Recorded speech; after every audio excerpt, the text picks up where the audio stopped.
Mtazamaji wa Biomedia Channel popote pale ambako unaendelea kutazama na kufuatilia taarifa mbalimbali, karibu sana tuangazie taarifa ambako Mange amechafukwa, atoa ya moyoni, msinilaumu kwa lolote, atoboa siri nyingine usiyojua, wadau wadai kuchanganyikiwa. Na karibu sana mtazamaji, tuangazie nini ambacho kimejiri tena kwa mwanaharakati wa mitandao ya kijamii mwanadada Mange Kimambi.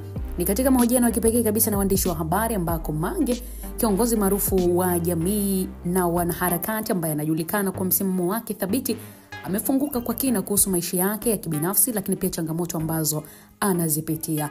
Akizungumzia hali iliyomchafua hivi karibuni, Mange ameeleza kwa unyenyekevu kuwa hakuna mtu anaweza kumshtaki kwa lolote. Katika nukuu anasema, "Ninaamini kila mwanadamu anapitia changamoto zake na mimi binafsi nimejifunza kutoa lawama kwa wengine." Ni katika kile ambacho alikizungumza mwanadada Mange Kimambi.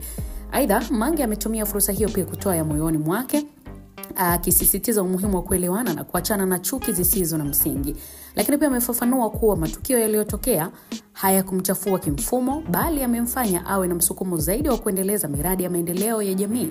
Lakini pia kiongozi huyo ametoa mwongozo kwa vijana kuwa kutojihusisha na migogoro isiyo na faida ni njia bora ya kujenga maisha yenye amani na mafanikio. Tunaangazia kwa upande mwingine, mwanadada Mange amewatoa hofu wote wanaoshirikiana naye, akisisitiza kuwa kuna siri nyingine nyingi ambazo bado hazijafahamika kwa umma, lakini atazitoboa kwa wakati mwafaka.